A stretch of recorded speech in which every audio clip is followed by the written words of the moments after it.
Good morning, अस्सलाम वालेकुम, आदाब आदाब आदाब। कहिए जनाब, क्या हाल चाल है? फिट है, एनर्जेटिक है? क्या बात है, क्या बात है। राइजिंग पाकिस्तान को राइजिंग पाकिस्तान में हम कहेंगे वेलकम वेलकम वेलकम। अच्छा भाई, आज वक्त कम है और मुकाबला सख्त, इसलिए कि मेरी टीम ने आपके लिए इतना मजेदार आज का राइजिंग पाकिस्तान शो सजाया है कि बस एक के बाद दूसरा, दूसरे के बाद तीसरा स्टेशन आता रहेगा और हर स्टेशन पे मजे मजे के पकवान और मजे मजे की चीजें आपको हम खिलाते और दिखाते रहेंगे। सैर करने का किसको शौक है गाड़ी में ऐसी कि गाड़ी जो है वो बस स्पीड चल रही हो। हम बिल्कुल ओवर स्पीडिंग को प्रमोट नहीं कर रहे, हम बात कर रहे हैं कार रैलीज की। कि अगर आपको गाड़ी तेज चलाने और एडवेंचर स्पोर्ट का शौक है तो पाकिस्तान के अंदर भी डेजर्ट रैलीज होती है, हाई एल्टीट्यूड रैलीज होती हैं, जिसके ऊपर हम अक्सर बात करते रहते हैं राइजिंग पाकिस्तान में। लेकिन दुनिया की सबसे मशहूर, सबसे बड़ी जो कार एडवेंचर रैली होती है वो डकार में होती है। जी हाँ, बिल्कुल। और हम बचपन में सुना करते थे जब वो अंग्रेज़ी और उर्दू में खबरनामा और 6 बजे की अंग्रेज़ी खबरें होती थी, तो उसमें कहते हैं जी पेरिस डकार रैली जो है वो शुरू हो गई है। तो पेरिस से लेकर डकार तक जो रैली हुआ करती थी वो एक बहुत बड़ा एक मज़ेदार से कॉन्सेप्ट मेरे एज ए चाइल्ड मैं सोचता था, अच्छा पेरिस से लेकर डकार तक ये गाड़ी चलाते हैं, ये कितने खुशकिस्मत लोग होते हैं जो पेरिस से गाड़ी चलाना शुरू करते हैं और डकार तक जाते हैं। तो जनाब आज हमारे दो दोस्त आ रहे हैं, नाम है उनके फैसल और ज़फ़र, और ये दोनों कज़न्स भी हैं और दोनों पाकिस्तान के टॉप कार रैली एक्सपर्ट्स हैं, एडवेंचरिस्ट्स हैं। लेकिन पहली बार किसी पाकिस्तानी ने डकार रैली में शमूलियत इख्तियार की अभी हाल ही में, और जनाब आज हम उन्हें फीचर करने जा रहे हैं। फैसल और ज़फ़र आ जाएंगे और अपनी कुछ डकार की कहानी सुनाएंगे और वहाँ पे उन्होंने क्या एक्सपीरियंस किया, यहाँ पे जो रैलीज़ होती है, कार रैलीज़ होती है पाकिस्तान में, और जो इंटरनेशनल रैलीज़ होती हैं उनमें क्या फ़र्क है, ये सारी कहानी आज हम फीचर करेंगे राइजिंग पाकिस्तान में। मेरे बहुत ही मज़ेदार क्लास फेलो अब्दुल्ला भी आज आ रहे हैं और अब्दुल्ला आज एक बहुत ही अनोखी कहानी लेकर आ रहे हैं। अब्दुल्ला आज हमें कहानी सुनाएंगे उर्दू ज़बान की। उर्दू ज़बान कहाँ से शुरू हुई, कैसे शुरू हुई, इसका इर्तिका कैसे हुआ। ये कहते हैं लश्करी ज़बान है, मुख्तलिफ़ ज़बानों की आमेज़िश है इसमें, तो वो क्या कहानी है उर्दू ज़बान की हिस्ट्री।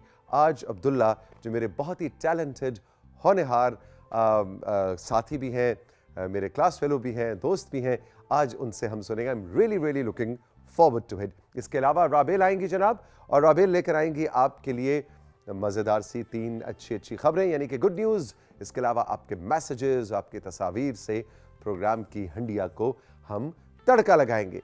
तैयार हो जाए सब। अभी आप इधर ही हैं, हमने तो सोचा कि कैमरा कट होगा, नहीं, आज हमने इधर ही रहना है, चले इधर ही रहते। तैयार हो जाए सब। किसके लिए तैयार हो जाए सब? फहद भाई के लिए, जो कि आपके लिए लेकर आते। नहीं, अब हम इधर ही रहेंगे, अब हम भी नहीं उधर जाते, अब कैमरा आप उधर लेकेंगे, अब हम इधर ही रहेंगे। जैसे आप हमारे साथ करते हैं हम भी आपके साथ में। आ जाए उधर आ जाए, चले आ जाए। अच्छा जी, फहद भाई आ रहे हैं और लाइंस हमारी ओपन है जनाब। स्क्रीन पे आपके लिए आवेज़ा किए जा रहे हैं हम हमारा व्हाट्सएप नंबर, और इस व्हाट्सएप नंबर पे आप अपने नाम और अपनी जगह के नाम के साथ फहद भाई के लिए सवाल भेज सकते हैं। आई होप कि उठ गए हों। और सवाल होगा जनाब डिजिटल दुनिया के हवाले से, सोशल मीडिया के हवाले से। आप सोशल मीडिया पे अपनी सेफ्टी सिक्योरिटी को कैसे इंश्योर कर सकते हैं, और इसके अलावा कोई भी आपने सवाल करना हो, टिकटॉक से लेके व्हाट्सएप तक, एक्स से लेके इंस्टाग्राम तक, स्नैपचैट से लेके फेसबुक तक, कोई भी आपके जहन में सवाल है, फहद मलिक जो कि तमगा इम्तियाज़ हैं और राइजिंग पाकिस्तान की फैमिली का बहुत अरसे से हिस्सा हैं, बहुत मज़े के सब्सटैंशियल जवाबात आपको देते हैं। यह है आज का राइजिंग पाकिस्तान जो मैं और मेरी टीम आपके लिए सजा कर लाए हैं। चल के लेंगे एक छोटा सा ब्रेक।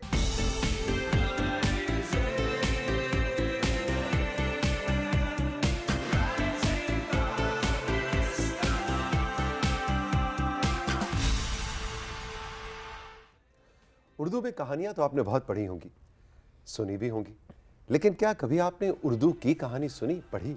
आज अब्दुल्ला मेरे क्लास फेलो हमारे लिए उर्दू की कहानी लेकर आए हैं। उर्दू ज़बान में कहानी नहीं है, उर्दू ज़बान की कहानी है कि कैसे शुरू हुई, इसका इर्तिका कैसे हुआ, ये कैसे मुख्तलिफ़ अदवार में अपने रंग, अपनी खदोखाल बदलती रही, इसमें कैसे अल्फाज की आमेज़िश होती रही, और आज जो उर्दू हम बोलते, समझते, सुनते, कहते हैं, पढ़ते हैं, वो उस उर्दू से किस तरह से मुख्तलिफ है जब इस ज़बान का का आगाज़ हो। वैसे तो हर ज़बान वक्त के साथ साथ बदलती रहती है, चाहे अंग्रेज़ी हो, फ्रांसीसी, फ़ारसी हो, कोई भी ज़बान हो वो तब्दील होती रहती है। लेकिन उर्दू एक ऐसी कहानी है कि जिसमें तब्दीली बहुत तेज़ी से आई और बहुत ज़्यादा आई। ये सारी कहानी हमें सुनाएंगे मेरे class fellow Abdullah. Good morning, अस्सलाम वालेकुम। वालेकुम अस्सलाम सर, कैसे हैं? बिल्कुल ठीक, कैसे हो? बेहतरीन सर। आज तो आपने भी बहुत ज़्यादा इंट्रो में उर्दू बोल दी। अच्छा, वैसे तो मैं ज़ाहिर है कि जर्मन में शो करता हूँ। नहीं, आज मैं कह रहा हूँ कि अच्छी बात है, क्योंकि मुझे भी 2-3 लफ्ज़ आपसे सीखने को मिले। अच्छा, मसलन क्या? जैसे इर्तिका, मुझे ये नहीं पता था कि इसको एवोल्यूशन बोलते हैं। इर्तिका, ओके। बिल्कुल, क्योंकि ये इतनी एक वास्ट लैंग्वेज है कि इसके अंदर इतने सारे डिफरेंट डायलैक्ट्स और इतनी दूसरी लैंग्वेजेस के वर्ड्स हैं कि बहुत सी चीज़ों का हमें नहीं पता होता। एग्जैक्टली। जैसे जब मैं अपने सेगमेंट की रिसर्च कर रहा था तो उर्दू के जो पहले बड़े शायर थे अमीर खुसरो, उनका मैंने थोड़ा सा जब लिटरेचर निकाल के पढ़ने की कोशिश की तो वो इतनी पुरानी बात है कि उस टाइम पे जब हम पढ़ते थे तो वो उसको समझना तो दूर की बात, उसको पढ़ना ही बहुत मुश्किल है। एग्जैक्टली कि वो उन्होंने लिखा क्या था। बिकॉज हमें पता है कि उर्दू जो है वो एक नेटिव लैंग्वेज नहीं है, वो फॉर्म हुई बहुत सारी लैंग्वेजेस की वजह से। ठीक है। क्योंकि सब कॉन्टिनेंट में इनिशियली उर्दू नहीं बोली जाती थी। जब दूसरे रीजन्स से, स्पेशली पर्शिया से और टर्की से और सेंट्रल एशिया से जब कबीले यहाँ पर आए और डिफरेंट हुकूमतें आईं, दिल्ली सल्तनत जो शुरू हुई, तो वो लोग जब अपना अपना डायलेक्ट लेकर आए, स्पेशली अरेबिक, पर्शियन और जो सेंट्रल एशियन लैंग्वेजेस हैं, उनका बहुत ज़्यादा इन्फ्लुएंस रहा। जब दिल्ली सल्तनत में जो सुल्तान हुआ करते थे वो अपनी ज़बान को जो लोकल लैंग्वेजेस होती थी उनके साथ मिक्स करते थे, उनके डायलेक्ट्स को मिक्स करते थे, लफ्ज़ ऐड करते थे, जिसकी वजह से ये ज़बान जो है वो फॉर्म हुई। इसलिए इसको लश्करी ज़बान भी कहते हैं। लश्करी ज़बान कहा जाता है। जो है मिलके उर्दू का मतलब ही लश्कर है। उर्दू का मतलब ही लश्कर है। और इनिशियली जब ये उर्दू नई नई शुरू हुई थी तो उसको रेख्ता भी कहा जाता था, जिसका मतलब है मिक्सचर, बिल्कुल एक रफ मिक्सचर। और इसकी जो मज़े की बात है कि ये संस्कृत से भी इंस्पायर्ड है, अरेबिक से भी इंस्पायर्ड है। जो इसकी शुरू की जो डायरी डिक्शनरी थी उसके अंदर 75% जो थी वो संस्कृत थी। ठीक है। क्योंकि वो यहाँ की नेटिव लैंग्वेज थी।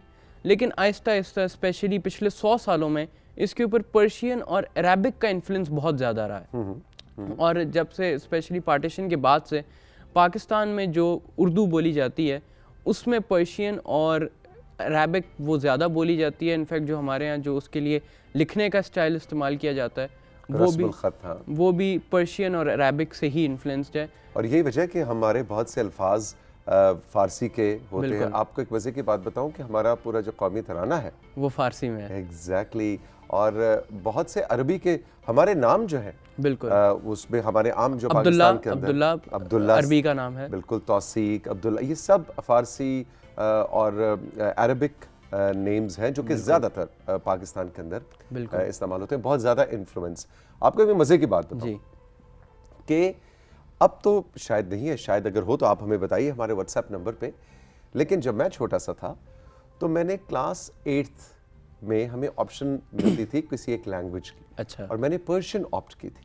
रियली? और 8वीं जमात में मैंने Farsi as a syllabus, as an उसकी प्रॉपर फ़ारसी की किताब हमने पढ़ी हुई।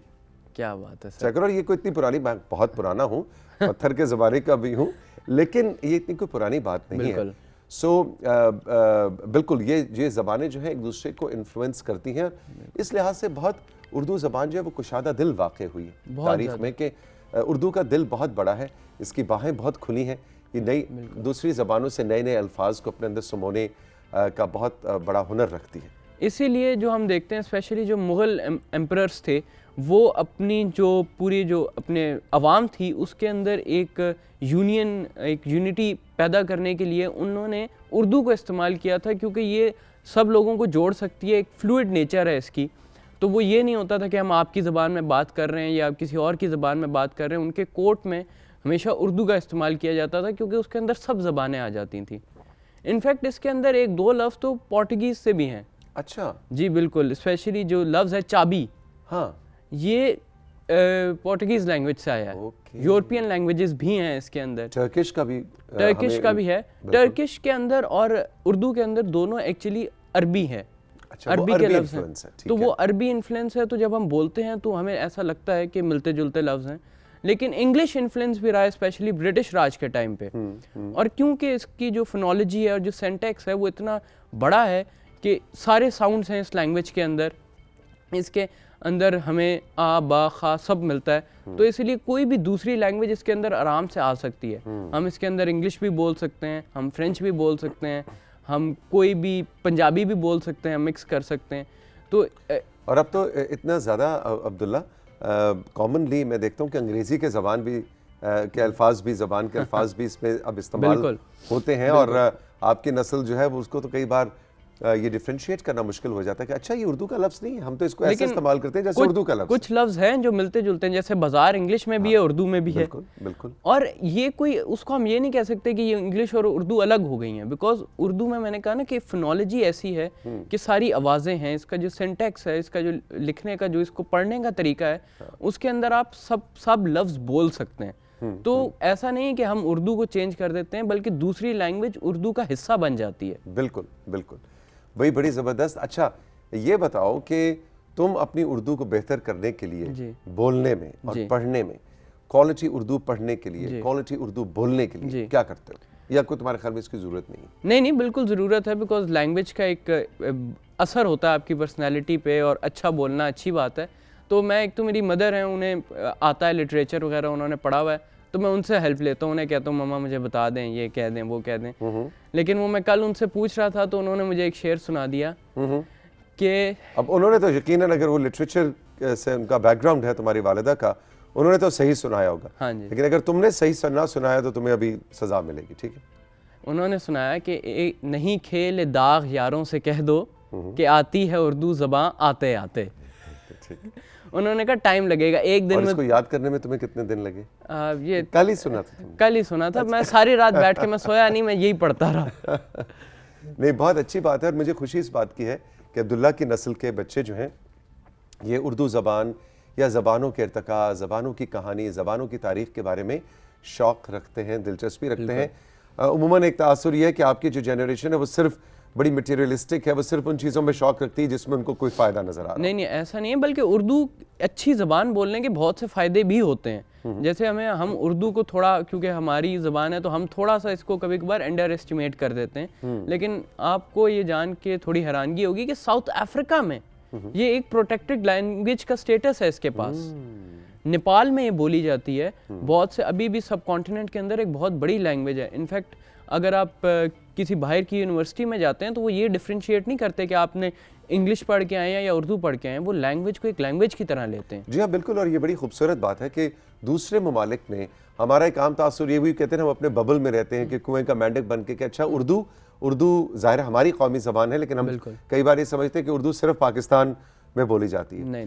इंडिया में बहुत बड़ा उर्दू के लिटरेचर के ऊपर काम। आपको एक मजे की बात है, जो इंडियन फिल्में हैं, बिल्कुल, अब इंडियन फिल्मों में जब 50s 60s 70s के बाद से जब फिल्म बहुत ज़्यादा उसका उरूज आया इंडियन फिल्म इंडस्ट्री का, उसके अंदर जो गाने होते हैं वो सब उर्दू में होते हैं। जी, वो उर्दू में, जो उर्दू के शायर, बड़े बड़े शायर जो हैं वो उर्दू ज़बान में जो है वो गाने।